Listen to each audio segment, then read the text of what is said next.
can see us. I think they can once we make it live. Yeah. You are now live.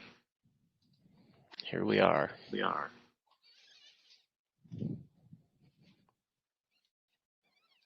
So I wonder if the moderator will stop the broadcast. That's a good question. We don't have the moderator on here yet, do we? I don't think so. Okay.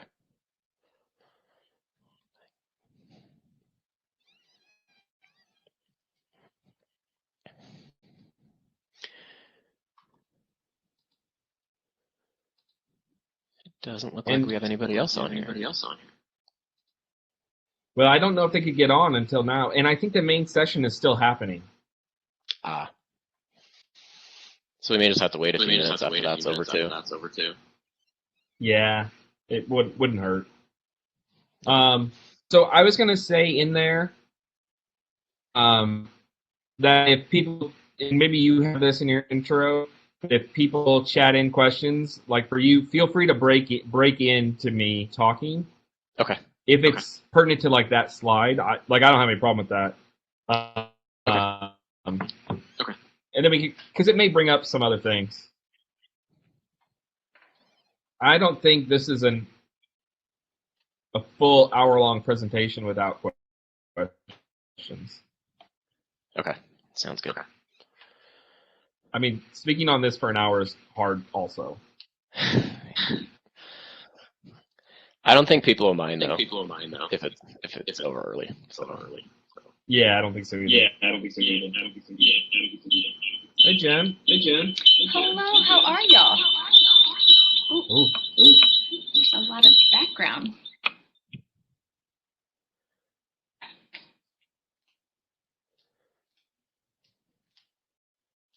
So I will be the moderator today.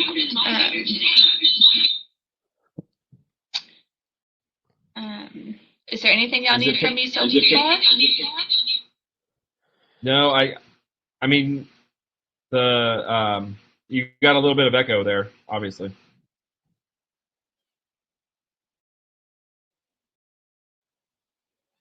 It might be picking up your speakers.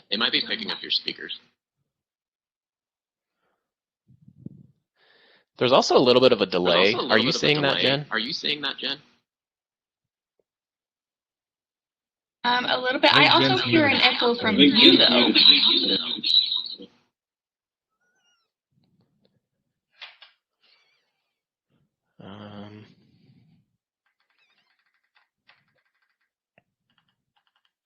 Testing. Is this better? How do I sound? You're coming through loud and clear. I wonder if You're coming through loud and clear, right?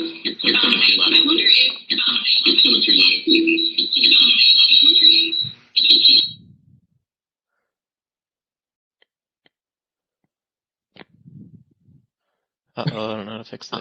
That was awesome.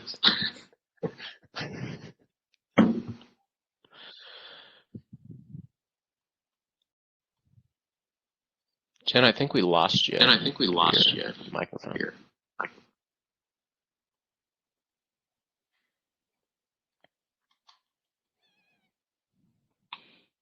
I'm trying the chat option in the backstage to see if that will help.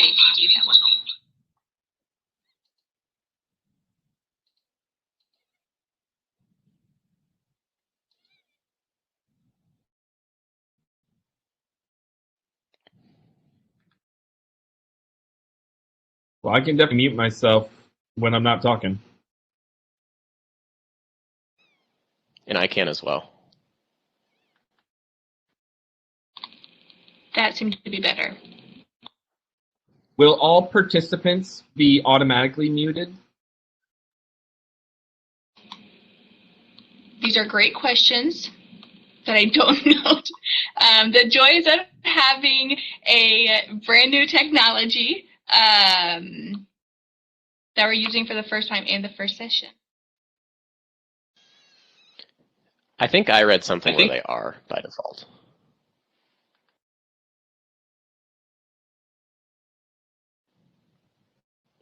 it. So hopefully I'll have an answer for you soon.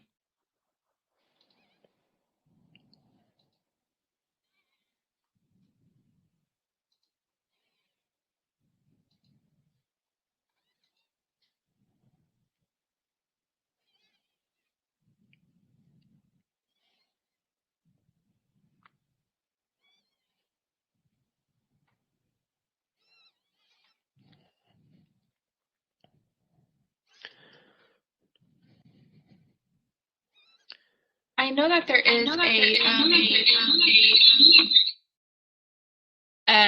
the option that only a certain amount of people can actually have their video on. I forget the number. I want to say like 10 or 12 can only have their actual camera on. So I'm assuming that that would be the same thing with the microphone.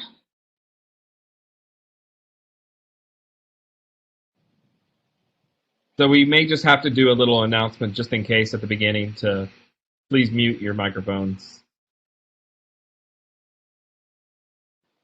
Yeah, and I can definitely do that as I start the introduction of the program. I can definitely remind attendees to do that.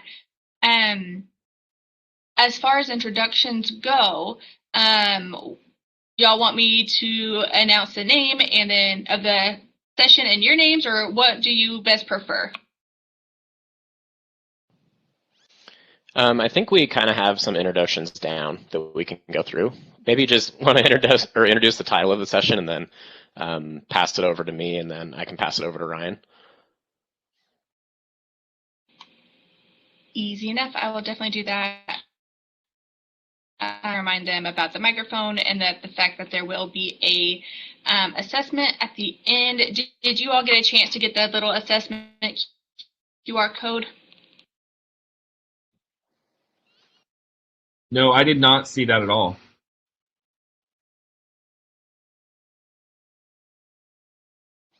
I don't think I saw it either.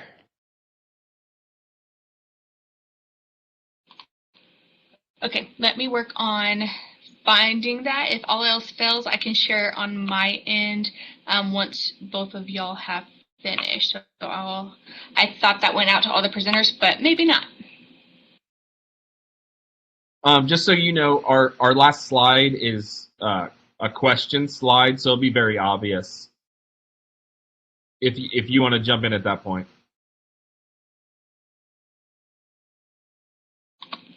That will work. I can do that. I'm going to go ahead and share this form with you both as well, just so you have it in case you need it for whatever reason. So I'll share it in the backstage chat.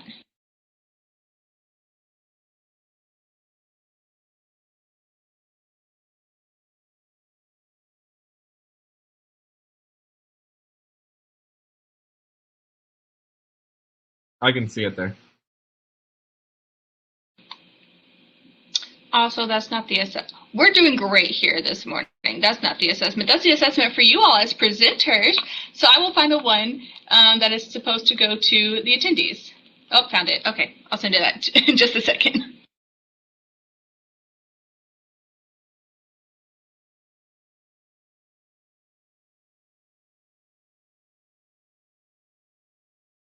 Darren, did you want to do a poll? I don't think we need to. Unless you want me to. No, I'm just looking at the different things that we could do.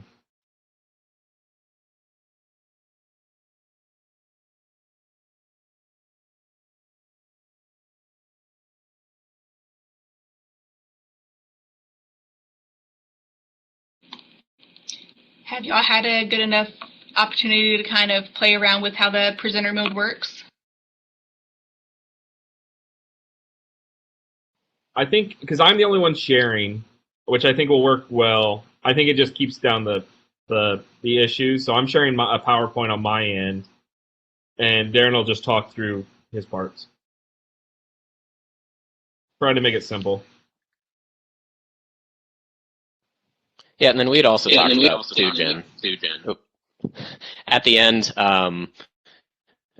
if we have any questions come through the chat, I'll just prompt Ryan with those questions at the end, and just ask him those questions, and then have him respond. is how we had kind of decided to work on it or work with it. Yeah, we had a little bit of concern if I'm speaking predominantly of me being able to follow speaking and chat.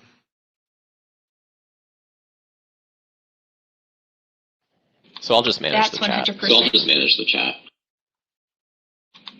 All right, sounds good. And then, would you prefer that they use the session chat or the Q&A function? Oh, just kidding. We can't because that's what y'all do on your end. I love new technology. Jen, if you wouldn't mind too, and you do your part, just saying which piece they'll use, and then I can watch it. Yeah, absolutely. I'm thinking that they shouldn't be able to see the Q&A portion since y'all haven't put anything. I think that what I saw is actually y'all can ask a question and they could answer it versus them doing it backwards. So they should only be able to use the chat function. There is the backstage chat, so if y'all need to tell me something directly without other people seeing or vice versa, that's what we'll use, and then everybody else should just see the session chat.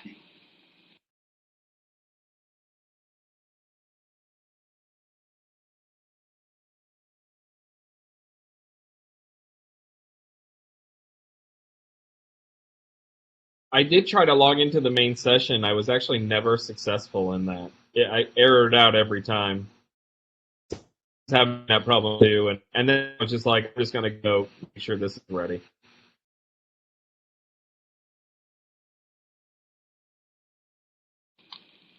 Yeah, that's. Oh, okay. We have one person. That's exciting. That means people are getting in. So I was about to go look at. So somehow it's working. Howdy, Bill. Thanks for telling us you're here.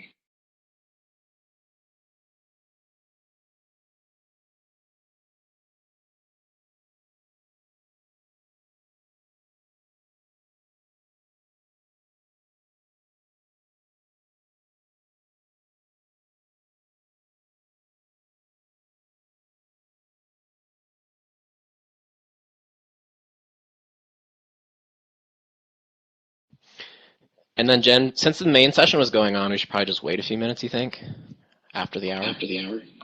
Yeah, I would agree.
Ryan spells hello with a W at the end now, so.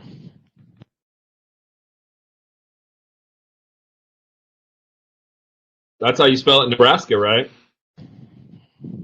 It's a version of that, probably.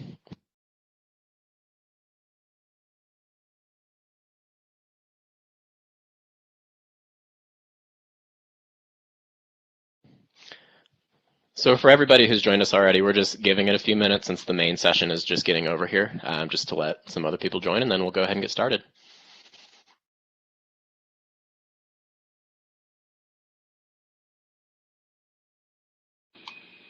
feel free to share a little hello in the chat just so we know who all is here.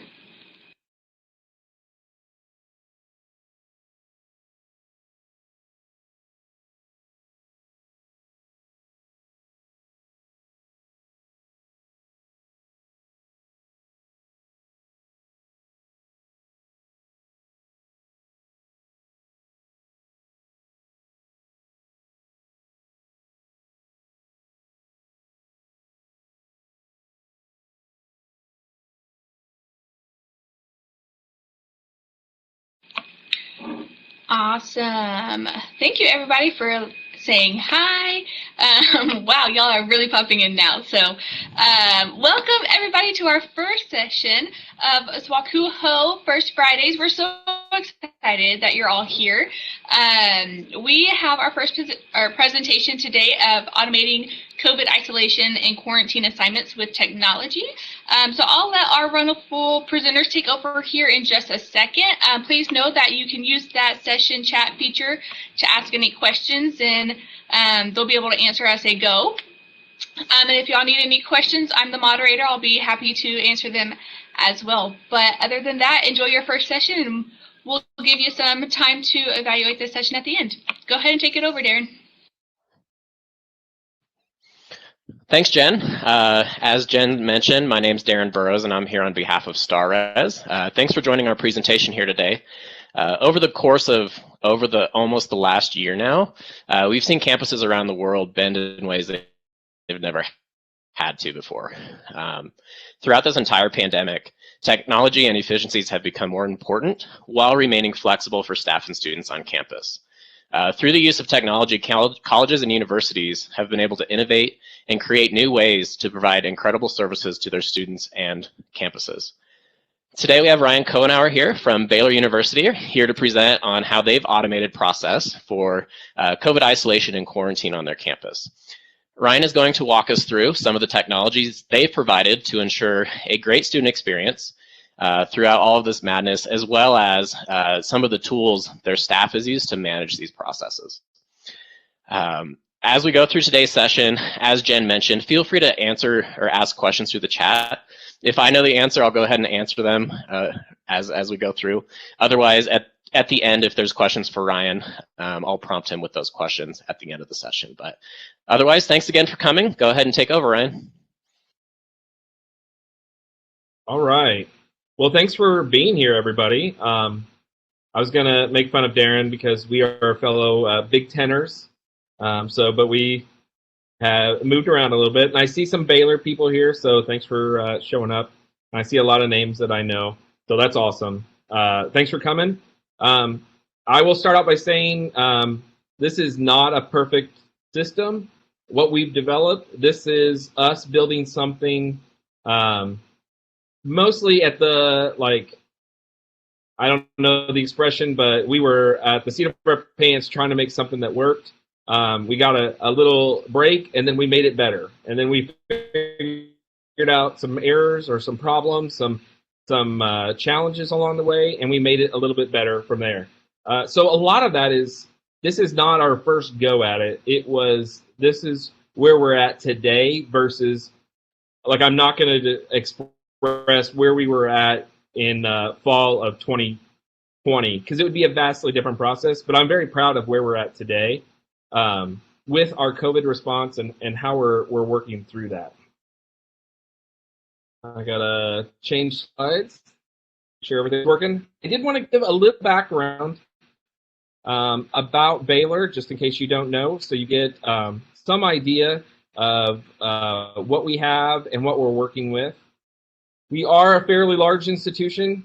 I put in 16,000. That varies if you count in our nursing school, law school, all kinds of different schools that maybe aren't always in Waco. So we are located in Waco, Texas. We have 5,100 beds, which puts us kind of in that big middle group. The thing that is different than a lot of schools is that we went full capacity for this last fall. We did make some changes. We had some super singles that we took kind of our small doubles and made them into super singles, and we tried our best to get rid of a lot of our triples and make them doubles. So we did things like that. Right now, we're currently operating at 92%, which is a drop from where we were from fall. But it's not crazy terrible numbers for us. So we were pretty happy with that. We have a lot of students that took the do on education and they remained at home. So during their freshman year, they're required to live on campus unless they were an all online student, and then they were exempt from that. So we had, just like many of you, last March, we shut down right after spring break. We sent everybody home. They didn't have their stuff, so we spent a lot of time trying to figure out for them to come back and get their stuff. So that was a huge challenge for us. So we weren't quite ready for fall like we normally are, but we made it work. We've required testing, but as you'll see, as we go into spring, we've really ramped up our efforts.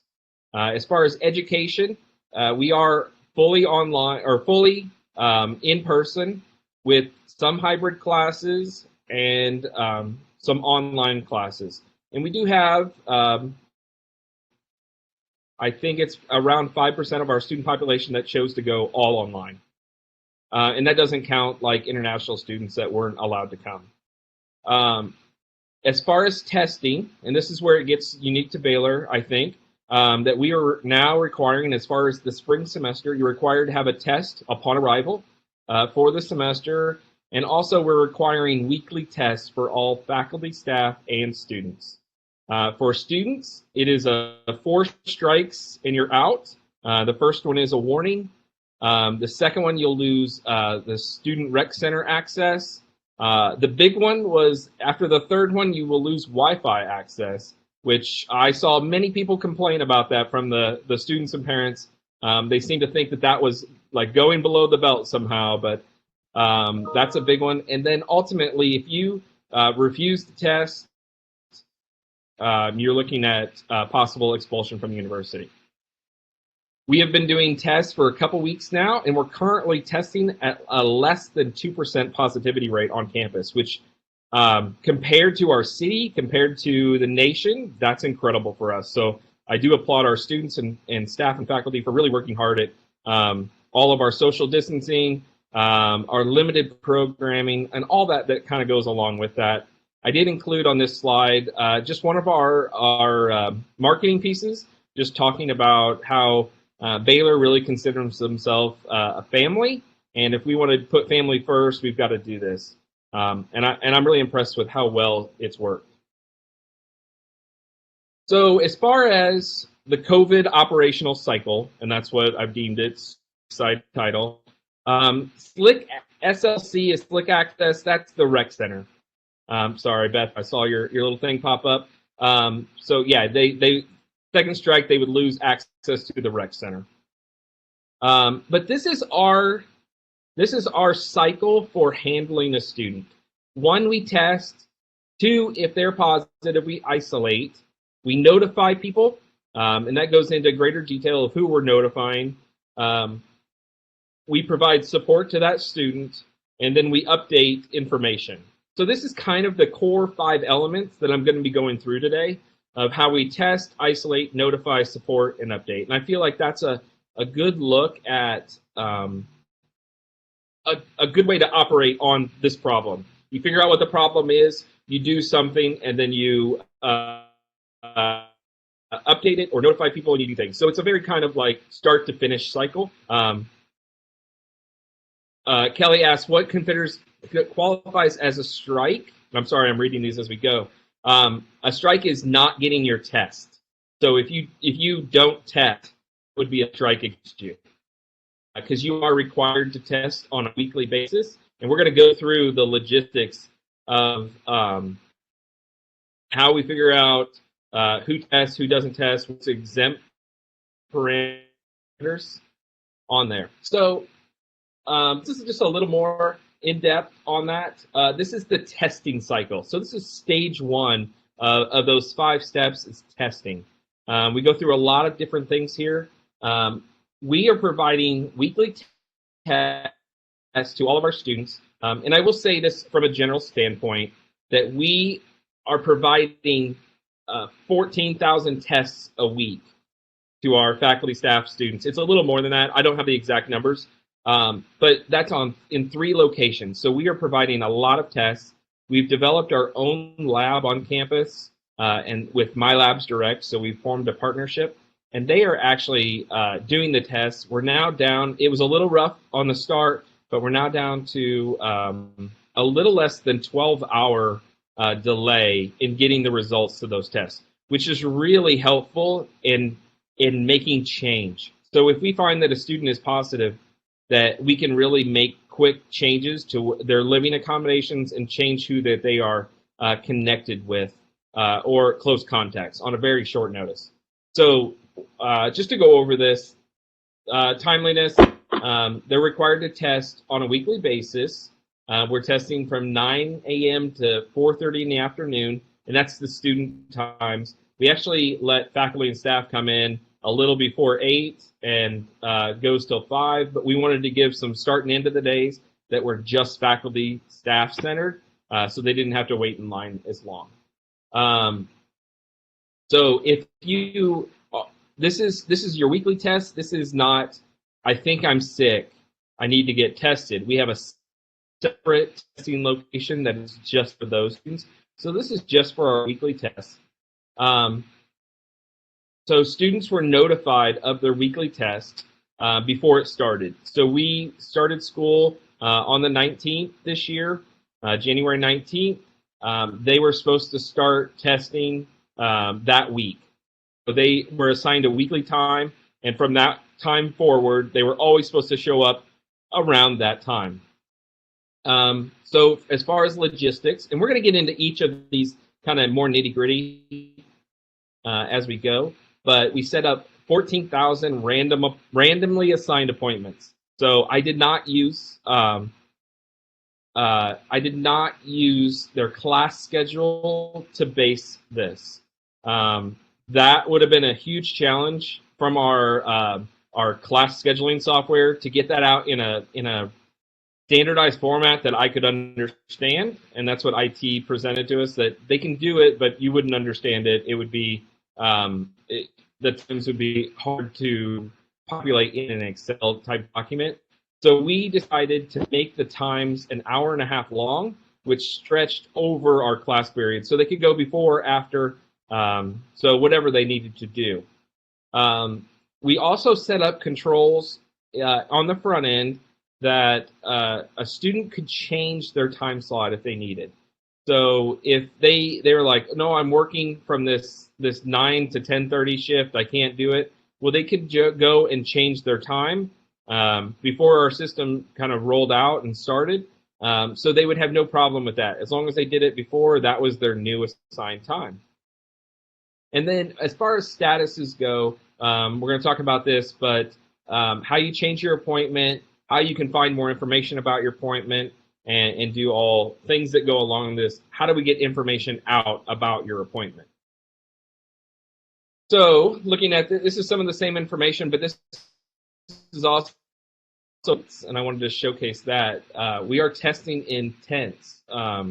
So this is one of our sites. This is actually our Fountain Mall site, which is the one I test at, mostly because it's closest to my office, and it works out really well. I've already talked about some of this, but I did assign 700 additional time slots after I had assigned everyone so that students could have that flex capability of moving times and dates, but still keep it very concise on capacities. Like this tent here, the Fountain Mall tent, only had a capacity of, let's say, 500 per day, so I needed to keep it within that. So that was a great way to do it. That 700 extra actually turns out to be 5.27%, which is just enough to make it all work. And our theory here was build this. And this is a little story here. This is why it was assigned to me, because this is not really a housing operation to be doing COVID testing for the entire university. But the university had seen that housing and the housing administration had done really well with move-in and had some things that they had done for move-in that worked really well. We do pre-assigned move-in time slots for our students, and we use the same system. So this was just kind of a stretch to that same system, which worked out really well. Instead of doing 3,500 move-in time slots for freshmen, we did 13,000 and a half testing time slots. It was just pushing it out more and more than what we've ever done. So all students have access to our housing portal, so they were able to log in, see their time, and be able to do it that way. So I wanted to talk a little bit about, this is kind of the logistics and the testing locations. This is like the nerdiness of me that I wanted to figure out. I wanted to figure it all out on paper before I started doing anything. So ultimately, I knew how many time slots I had. I knew what capacities were. I knew the locations. And an interesting wrinkle that I was given kind of at the last minute was that all halls have to go on the same day. So I'm saying this wrong. All halls had to be Monday through Friday, but like Collins Hall could only be on Monday. So they wanted everybody in the building to test on one day. And the rationale there was if they had like a spike, they wanted to be able to quickly identify all the students that were involved. And they felt like single day testing for one location, which we have quite a few, like 15, that wasn't a problem, that we could still if we needed to go in and retest at our numbers, we could, but having one hall per day, but it would actually be like 3 halls per day was what the average came out to be. But so like another hall is Martin. So Martin and Collins are 2 of our first year experience buildings. They were both assigned to Mondays.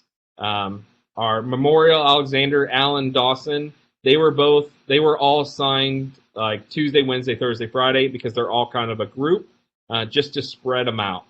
I also, of the 3 testing locations, I was able to give them their testing location that was just the closest to their building. So you can look at this and see how I was able to come up with those numbers. I had to multiply everything times 5 because there were 5 time slots per day. They were 1.5 hours long, and that's how they fit in. I also had to round up, and that's like a little bit of like Excel nerdery, that if I would have rounded down, I would have not had enough time slots to cover everyone. I would have been like 17 short in this building, or because it would have rounded down. Yeah, I had to round up, so I was actually creating slightly more appointments than needed, but enough to cover everyone.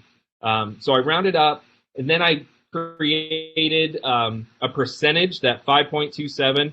That's just what it came out to be. I started around 5, and then it gave me a number that would be like, for Collins Hall, you need to create, let me go back and look. Yeah, it was 110.2 extra time slots for that building. Or that's how many I was supposed to need, so I rounded up to 111. But when I went in to do the extra, it rounded to like 5, 5.5. I needed to round it up to 6 just to make a whole number. So I did that again. So that's where our numbers, I always went on the heavy side there. So this is how we came up with how many time slots. So once I came up with this formula, I went into our StarRes software, our appointments module, and I went through and created them. So I had to create a location-based time slot for all the residence halls. So for Collins Hall, if that's my example, I had to go through and select the location of Collins, and then I would assign all 500 and whatever students to those 500 and whatever time slots. And then I would go back. Once I did that, I had to add in that 6 per time slot. So I'm adding 30 additional time slots on Monday just for those Collins residents. So if a Collins resident was assigned to 9 a.m. on Monday morning, they could go to the 4 other time slots that day without any problems. So that worked out really well. And we were able to do it that way. As far as assigning off campus was quite a bit of a larger number, but we had a lot less restrictions. They were every day in every location at a certain amount. So I was able to assign those a week at a time. So I only had to do it 3 batches instead of a batch for each building, which made my life much easier. But once I did that, I assigned randomly all of the students to an available time slot, and then added in that extra 5% to give that ability for those students to move about.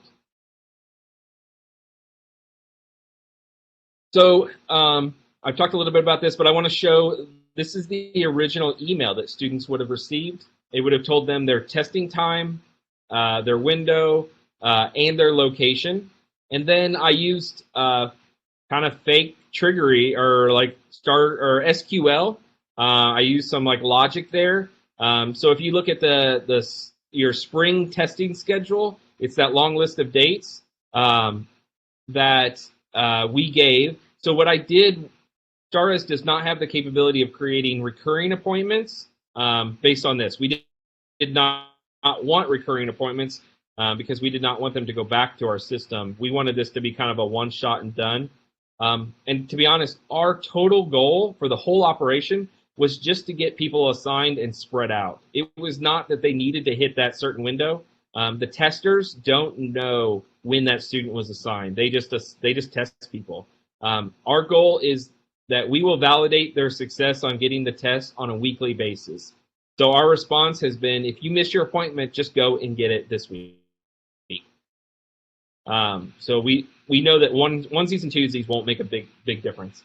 But as far as your testing schedule for the semester, I was able to take your very first date and then use SQL and add 7 days, how many times that was. So 1 week for every week of the semester. And that worked really well. And then it just gave a simple link to change your appointment. Our goal there was we want you to go get your test, but we were hoping that most students would go and just accept the time that we did, and that's why we did not allow them to go into the portal to hit on the initial. We know that would have been a higher success rate, but we felt that we would have got more issues of time slots being gone and then people complaining about it. So our philosophy was, let's give them a time slot and then give them a way to change it if it didn't work for them. And it worked pretty well. Out of the 13,500 appointments, we had 3,500 changes. So we feel that we got pretty close to as good as we could for what we did. Here is actually what the student saw when they went in to change their time slot. So I was already assigned a time slot. It was 1:18 at 9 a.m. I just had the first one just because that's how I did it. And then I could see all the available. We found pretty quickly all of the noon shifts were taken up very quickly. For some reason, that's what students wanted to move to. They wanted to do it over lunch. So those were taken quickly. And we found that Monday mornings and Friday afternoons were the least popular times, just because everybody wanted to crowd into spaces they felt fit their schedule more. This is a scene, or this is actually from the portal.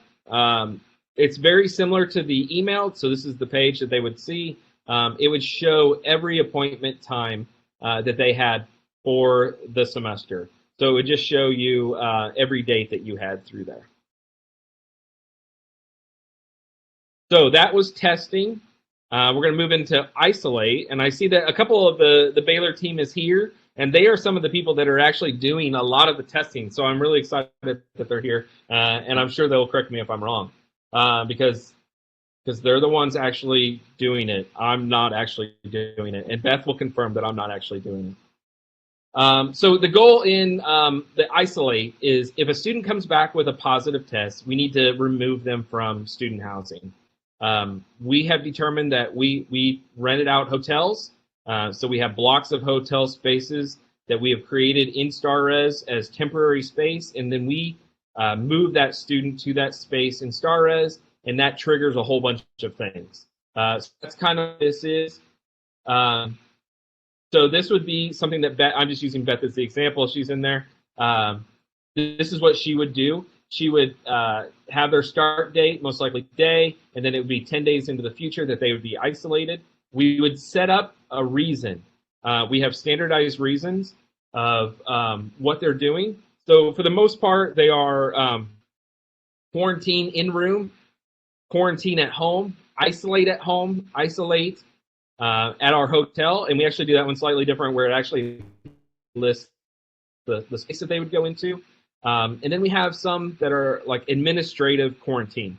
And we are using for that because these are students that are not exposed, but they were administratively quarantined, which that's how we came up with the title. But mostly they were international students that were required to quarantine when they entered the country.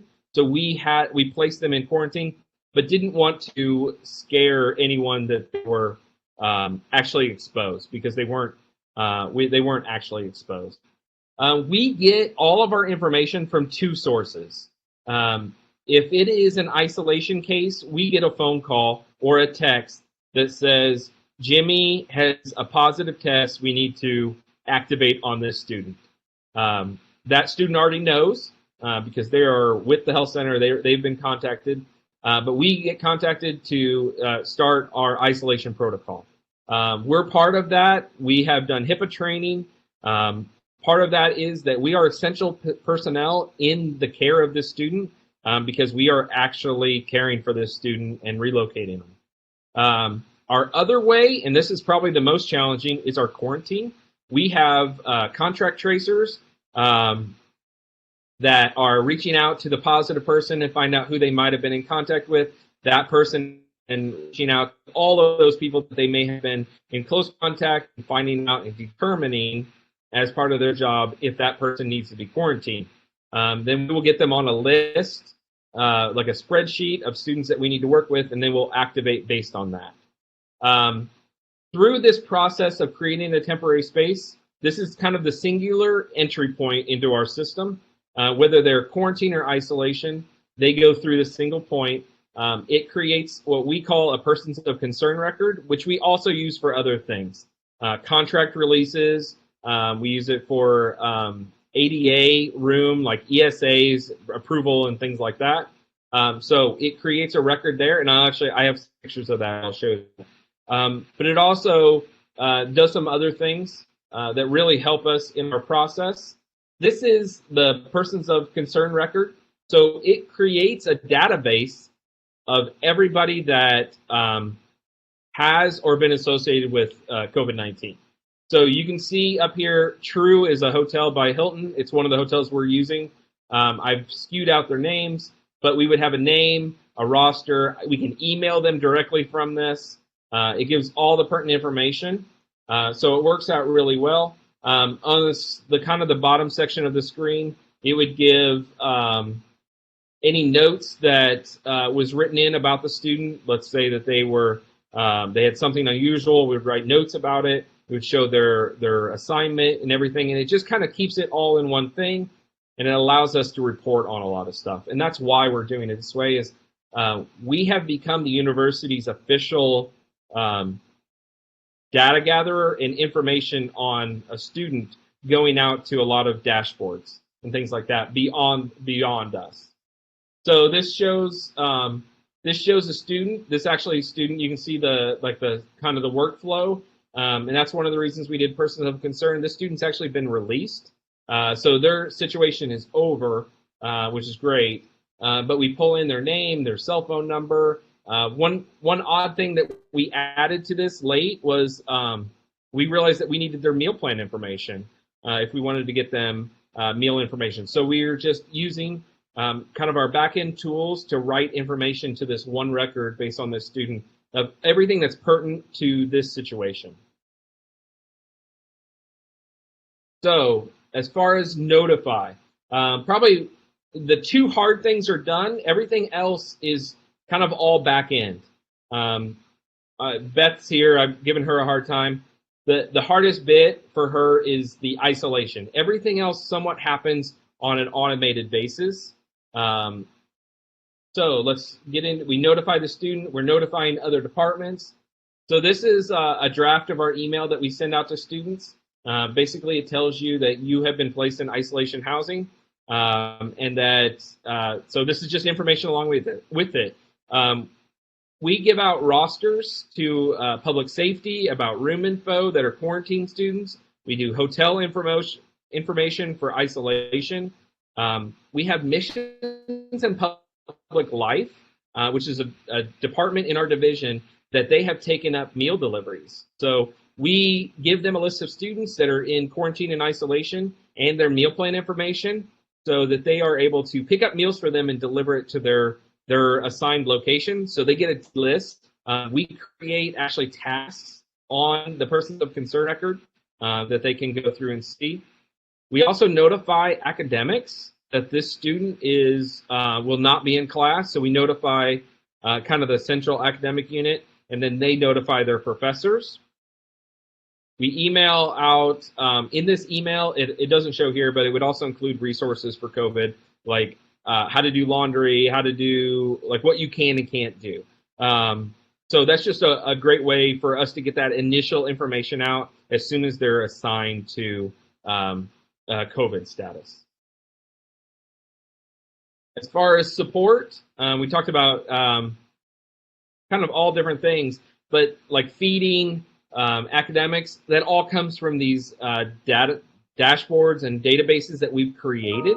So this is persons of concern. This is our report generator that we're using. I think I counted up, there are like 22 different reports that are automated to go out to somebody on a daily basis with information about COVID students.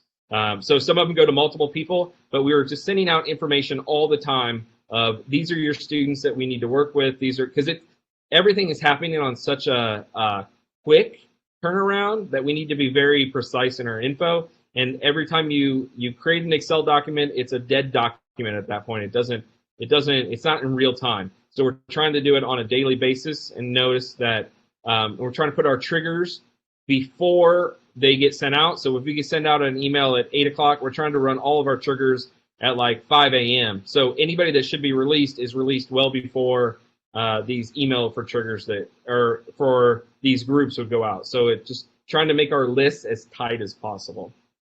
So yeah, this information goes out on a daily basis, and it really makes the difference. And that's one of the reasons I think we've done so well with our COVID information, is that all of our information is good. I mean, there are problems here or there. We find a student that we should have been told about, but for the most part, we're checking, we're getting information, we're double checking on the back end. So it's worked out really well. This is a dashboard.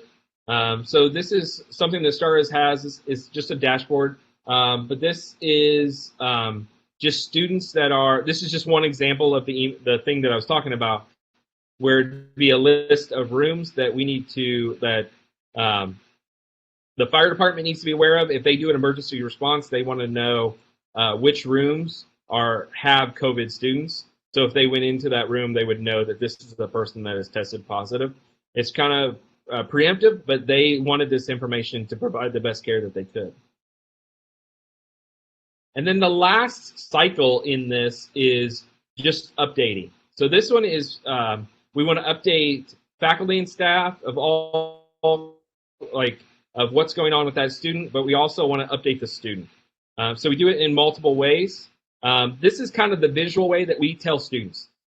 We have set up our portal. This is our student portal. The one on the right is the homepage. So we set out on the homepage, it talks about COVID testing and everything that you have in there. If you click into it, it will get you to the testing pages that I shared earlier, but it will also get you to your COVID status page.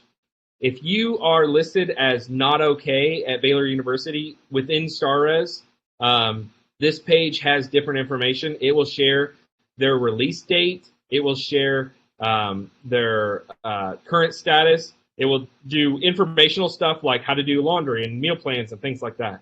So it has a lot of great information directly for that student. And that's where we keep all of this. So it's kind of just a depository of information for that student to go in and validate anything that they need.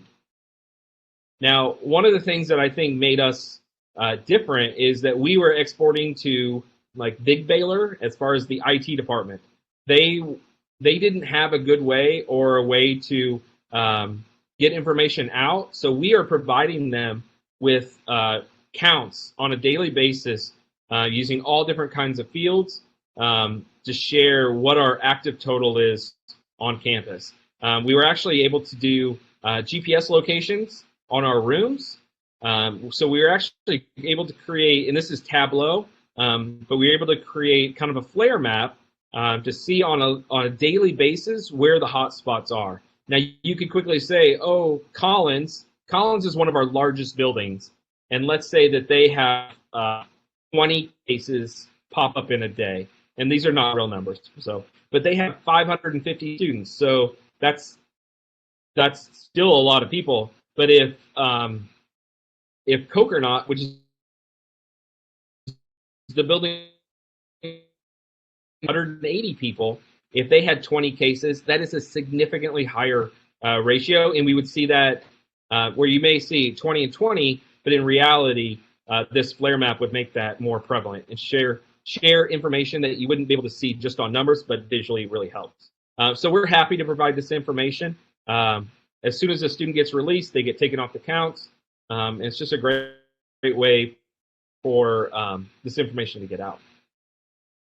So I did want to talk about our flow. And this is probably one of the most important 2 slides is this one and the next one. And this one is just isolation. So I want to kind of go through these. Sorry. And I wanted to show you kind of shortfalls all the way through this. And this is kind of a recap of the entire process. But it starts with the student getting the test, and then the test going to the health center, and the health center would be calling that student. In this operation, we're assuming that they are positive. So the health center would contact housing. Housing, Beth, would enter it into StarRes, and then StarRes would notify the student. They would set up dining things, emergency transportation. It would be information on there. We're actually using, that's actually still a phone call because we need to set up emergency transportation with a phone. Hotel accommodations, academic support, and Juan, you just brought up a great question about discipline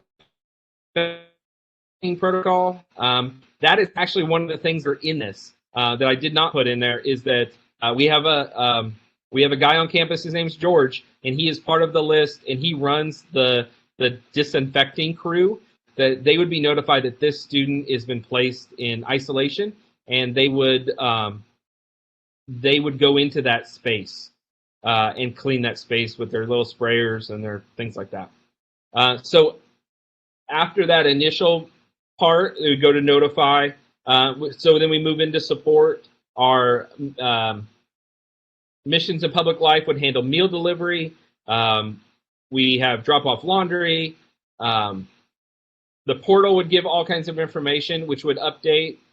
We have the StarRes reports that would be sending out to all kinds of people. And then we move into our last section of update. And then so we validate their release date. We update their release date based on information that we get. We auto-release students. So our system is set up that we don't actually go in and like check them out or check them in. Based on a date that was initially entered, they're released based on that. And from that, the university gets emails like people that need to know of their release. So Missions and Public Life, who does meals, gets that information that says Jimmy's been released. They also get a list on a daily basis of who is their active protocol group. We'll update portal information based on that. Stated. And one thing that I didn't go into, but StarRes has is a status bar that is a situational response, and we're using that as a big trigger that if a student has COVID actively, they are marked as not okay, and as soon as they're released, they become back to okay. So it's just our real quick way that we can find students in our system. If they're not okay, they are associated with COVID. It could be isolation or quarantine, but they're listed as not okay. So on the next slide, it's similar, but this is for a quarantine student. And I'll be honest, our quarantine students, the system flow is not as strong in the beginning, partially because there's a lot more of these, but partially because the university is somewhat tight with this information, and we don't have great people sharing that information on a data-centered basis. So I'll explain that. So a student is positive. The contract tracer will call them. So they will call the positive student, and then they'll find out the students that are exposed. They'll contact them, determine that they should be on the contract tracer list. And then this is where it gets difficult, is on a timely basis. We almost have to go in and find these students. And we can see on the list where they were last, but we'll find these students. We will then go into the quarantine phase where Beth and her team will mark a student in STARS. They will give them the quarantine housing, even though they will stay in their room. So we are putting quarantine students in their own room. We're not moving them, but we're still in them as in quarantine. So from STARS there, we'll notify the student. They will notify them on how to get dining, how to get food. Academics will also be notified because they can't attend classes. And then STARS will provide that support. It will create these automatic things from meal delivery, laundry, portal resources, which we've already talked about, the STARS reports. And then one thing that we're doing different is on a weekly basis, we're providing students a way to sign up for quarantined exercise. So we're kind of quarantining off a space where they can do outside exercises through our student rec center. But it's very kind of like logistically tied down that they can only do it on this time to this time, but it's multiple times throughout the week. And then STARS is giving that information out again through the update. They're validating the release date. They're updating the release date. They're auto-releasing, just as we said. So all of the same stuff. And again, it marks that student as okay so that they are allowed to go back to class upon release. So that is the flow of the quarantine. And then we wanted to provide a time that you all can ask questions. I see lots of comments that I did not read because I get distracted by things that move. So I didn't look at it that closely. Yeah, and thank you to Alicia and Beth from Baylor, who've been chiming in and helping answer some of those questions as we've gone through here today. Feel free to keep asking the questions. We have a few minutes left here. Some other questions for you, Ryan. What were your biggest challenges throughout all of this COVID testing and quarantining and all these processes you've developed? Yeah, I think they were decision-making processes that were the most challenging.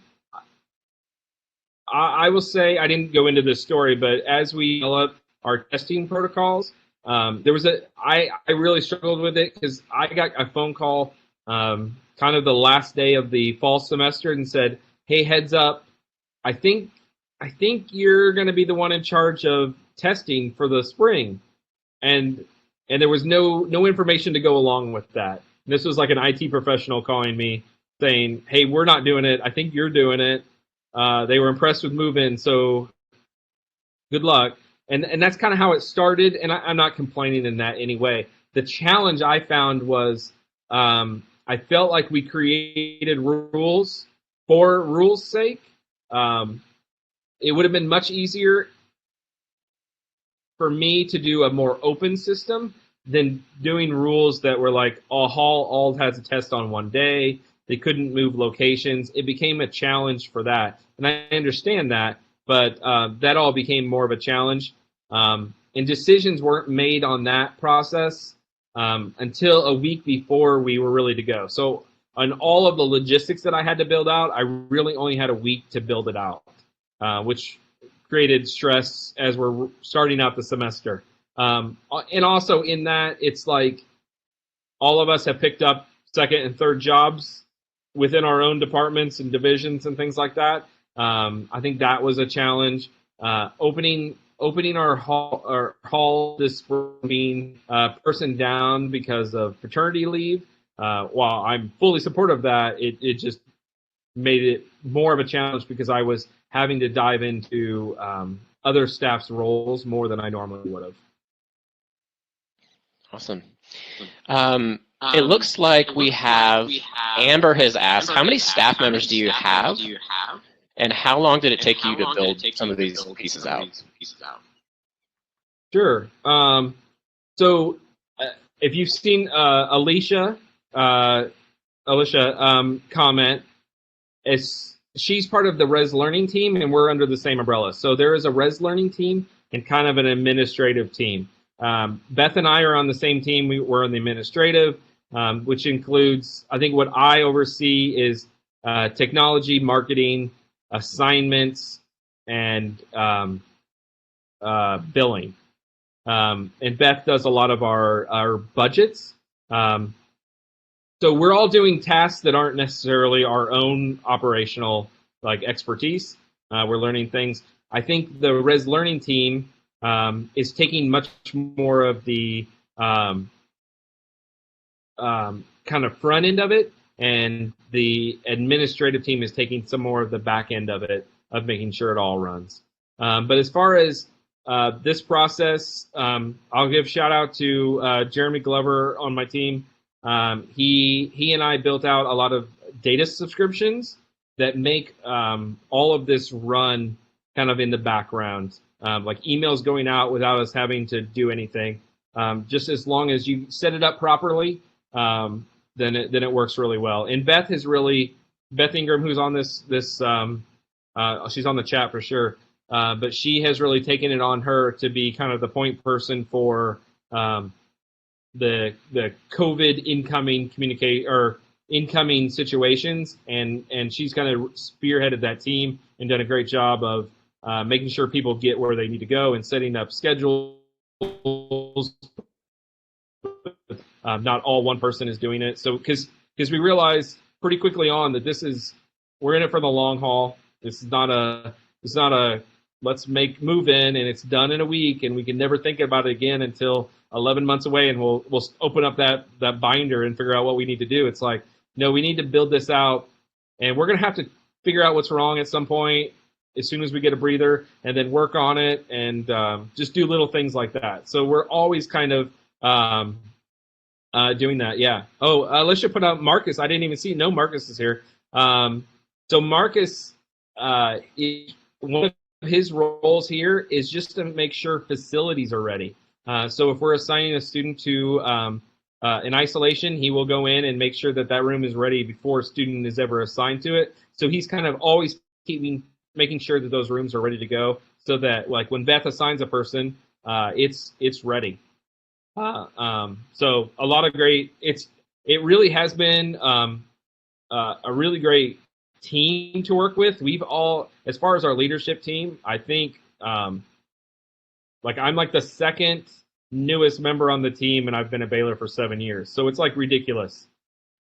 We painted together a lot of times. We do the same.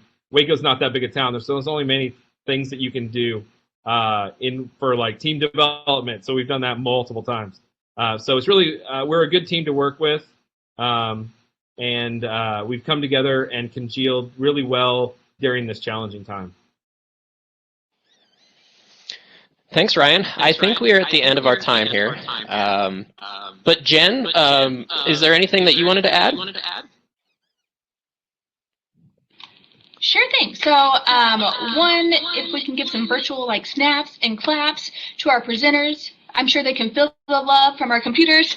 But in the chat, I have posted the evaluation link as well as some more information about SWACUHO. I will post the evaluation link just one more time to make life easy. So if you could please take a minute to do that, we would greatly appreciate any feedback that you have. Thank you so much for being here, and y'all have a great rest of your day. Yeah, I would say if anybody is at another institution and would like to discuss how to set this up, I'd be happy to meet with them, especially like regionally. So feel free to reach out to me. My email's on there. You can reach out to Darren too, but he's from Nebraska, so it's risky. Thanks, Ryan. No, as you said, all of our contact information is on there, so feel free to reach out to either of us if there's anything else that we can ever help you with. So thanks again for joining, everybody.